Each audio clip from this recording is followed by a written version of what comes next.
what's up guys? Memo CNS Drywall. We got Matt here, all the way from New York. He's vacationing, decided to stop by, sample some of the stuff. There's a bit of background noise because TJ's in the back doing some no coat. But anyways, he's going to be trying out the Drywall cordless sander. He's never used it before. He has used, what do you use back now? Festool Planex Easy. Okay, so he uses a Festool Planex Easy, which is the one I used to have that I traded for this one.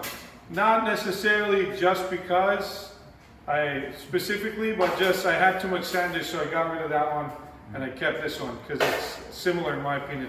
But yeah, he's going to go ahead and sample sanding the box and the nails on this wall and then coat it out with the tools.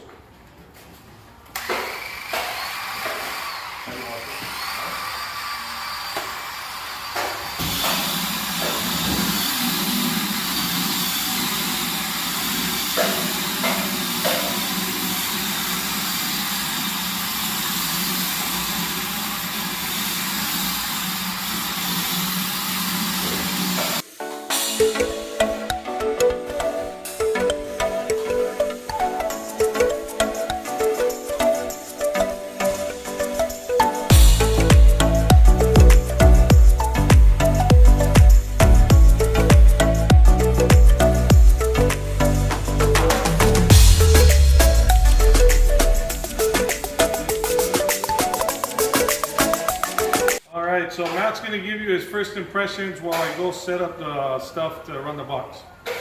That was way easier. Without a cord, I feel like I'm going to sell my Easy to get one of these. We mainly use it for knockdown, so I feel like this would be perfect for it.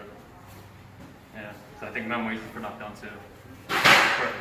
Not have to drag around the vacuum and all that. Be awesome. This is the way to go because it's, you know, just flies right through. Yeah, so, and then, I mean, it already has the telescope in it. Yeah. So when it's small like this, it's perfect. Yeah, I'm kind of stuck with the Easy sometimes. No. And the power-wise, for what we use it, it's almost identical. It doesn't feel underpowered or anything. It feels almost like if it was supported, right? So it's not the Can-Am pump. Let's go with the lever. So this one's good for, like if we're gonna string a small house and run the boxes that same day.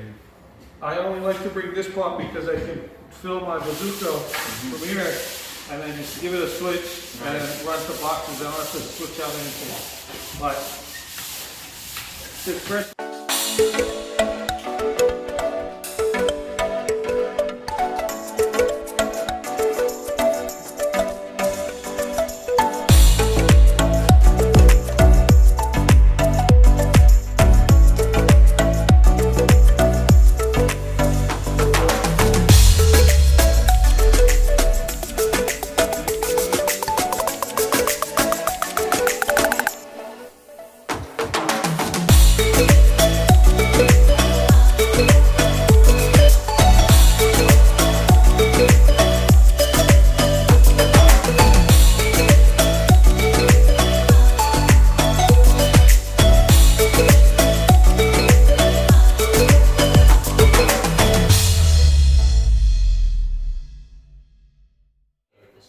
So, say that into the camera. Blade or the snips to cut that? What blade? You're gonna cut no coat with this? Yeah. No, bro. So if it's possible. No.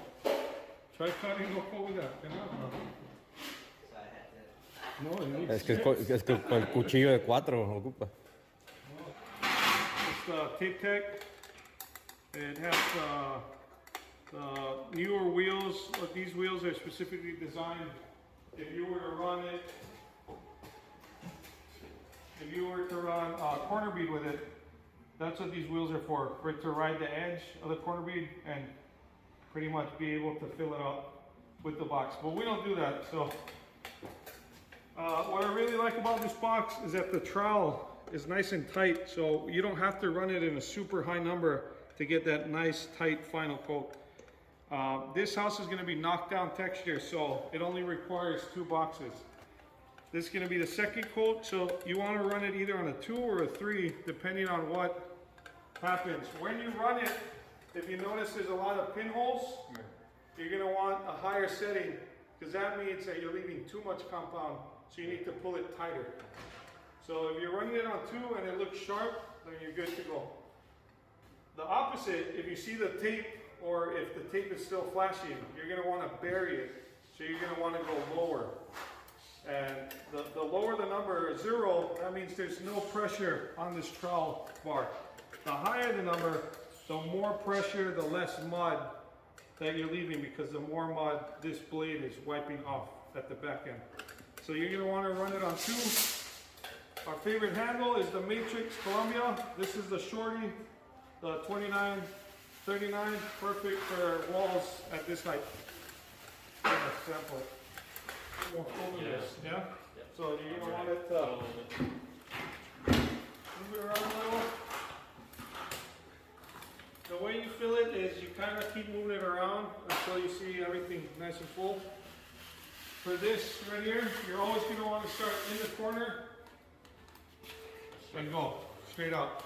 Here, go in the corner, stop, start, stop, start, all the way. The reason I stop is because I don't want the boxes to be filled with mud. But some guys just run it straight through because they cover the boxes. We didn't cover anything, so I'd rather just come back after and just detail it by hand. Yeah. And just run it, yeah. Let the wheels do the work. And now hold the brake, and there you go, perfect.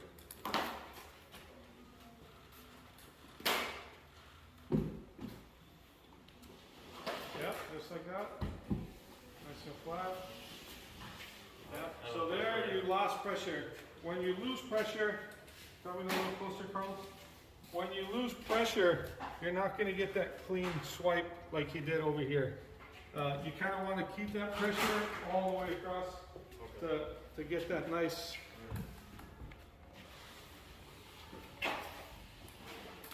Yep, there you go.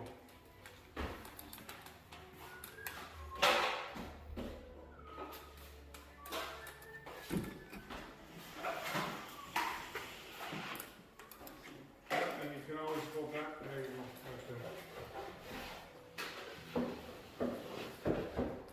Yep. And then another thing to watch out for when you're running the box is this is what is called a shoulder. You see how this board flashes higher than that one? Mm-hmm. There's a high shoulder down here. So what you're going to want to do when you run the box, if the bottom is high, you're going to want to bury it a bit more. So you're going to go a little bit higher than normal in order to flatten out the wall a bit more. You see how it changed? How it's still taking mud up there? So now,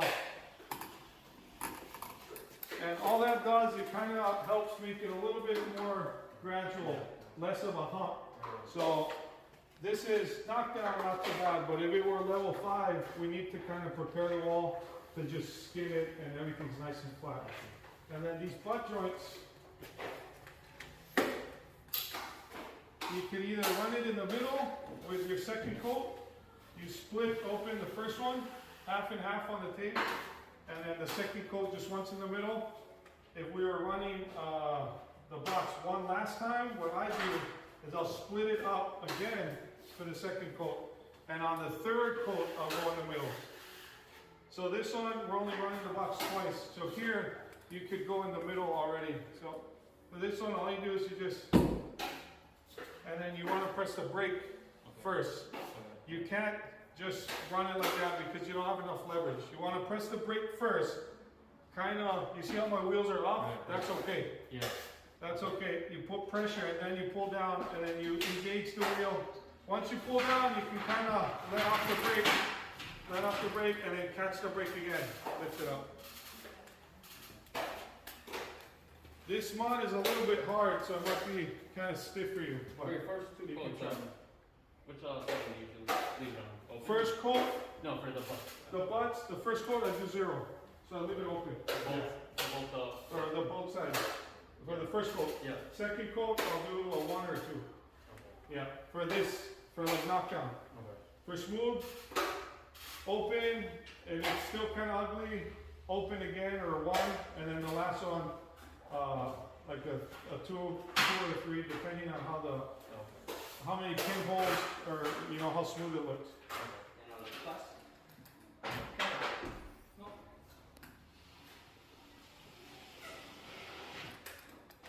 Yeah, so this one, the mud is a little bit stiff. So when the mud is stiff, it makes it harder for you, and you kind of have to, that's where experience kind of takes in, and you kind of already know how to deal with it. Yeah? But for this one, you see how you can still see the tape? If this were smooth, I'll just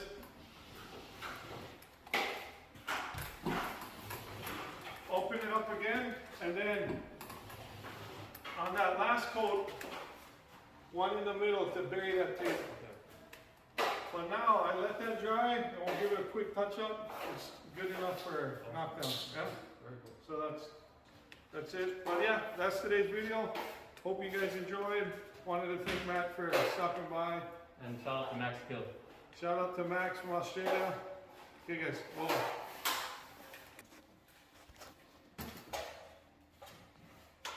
Yeah, so